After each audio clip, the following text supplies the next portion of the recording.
Hi guys! Welcome back to another Toots Art tutorial with me, Abby. And for today's video, I'm gonna show you how to change attire in Adobe Photoshop using my personal computer. Okay, open ko itong Photoshop. So, File. Open. So, i-open ko lang yung mga picture na gagamitin ko.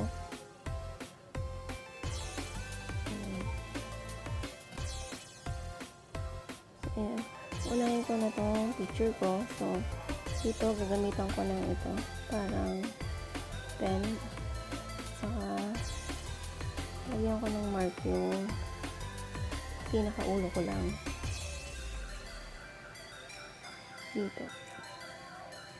So,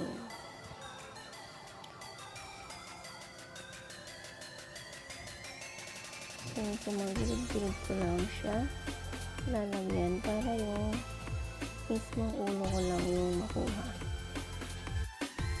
Sa paggamit ng pen tool na ito, tatapat mo lang yung cursor sa point or sa part na gusto mong lagyan. Then, right click mo lang para magkaroon siya ng mark. Tapos yan, dugtong-dugtong lang.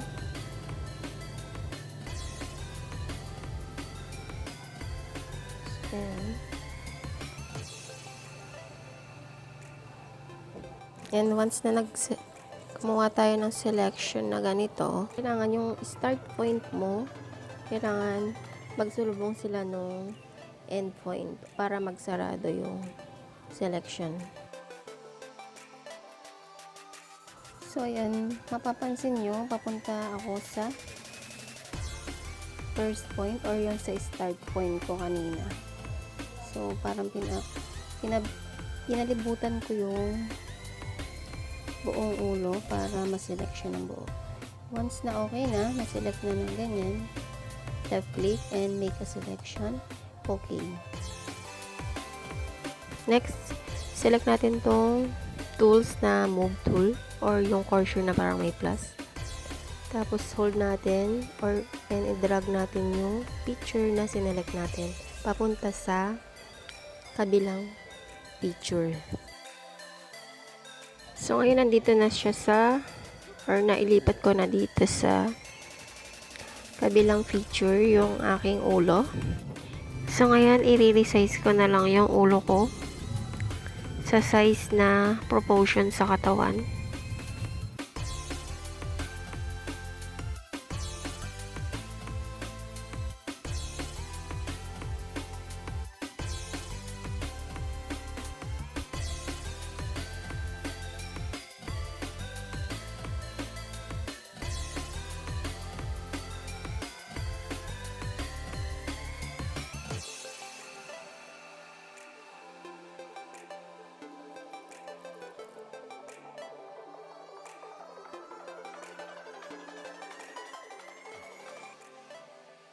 So, ngayon, okay na muna yan.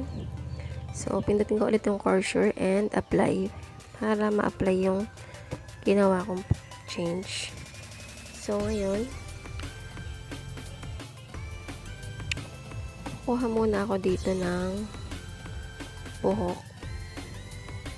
So, sinelect ko yung brush na may parang circle or selection tool. So, para ma-select yung hair or buhok. So, tinatapat ko siya sa i-delete ko lang muna itong mga excess dito para hindi ma-select. Select ako ng part ng buhok ko dito.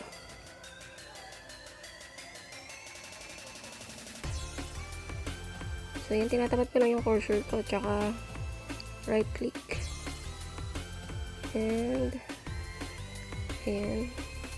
move tool or yung cursor.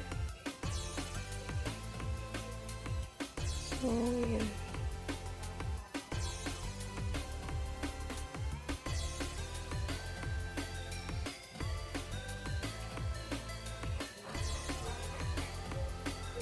Ayan, iano ko lang siya. Flip horizontal. Para mapaligtad.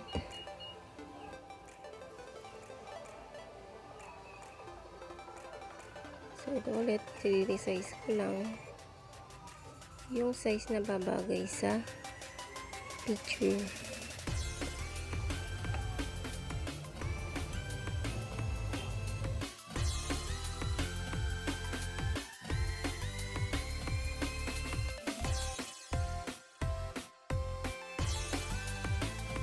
So, ayan, okay na muna yan. So, select ko ulit yung cursor para mag-apply. Click apply. Ngayon, babalik muna ako sa layer 1 para mag-delete ng mga excess na gilid-gilid sa layer 1. So, yung layer 1, ito yung pinatong ko kaninang ulo ko. So, pag i-edit natin yun, isi-select lang natin yung layer 1.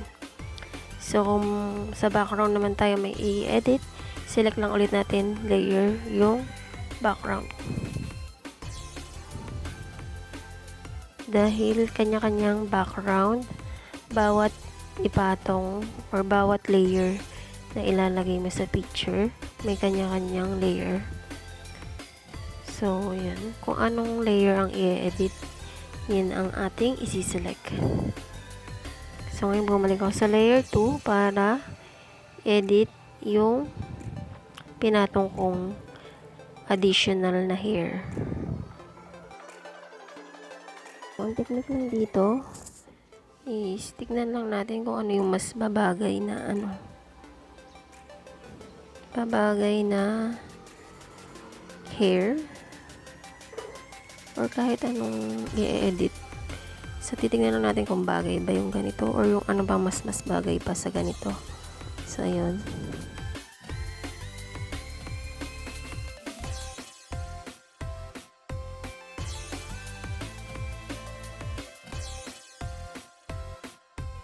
So, ayan. Okay na yung hair. So, i-delete ko lang or i-retouch ko lang yung pagkakadugtong ko dito para mawala yung konting mark.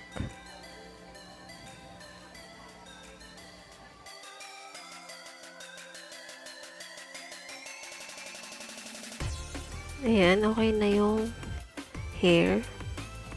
So, ngayon, i-adjust ko na lang ulit yung size ng head kasi hindi pa siya ganun ka-proportion sa katawan. So, ngayon, i-adjust ko lang yung size ng ulo ko.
So, ayan, nakapagpalit na po ng attire.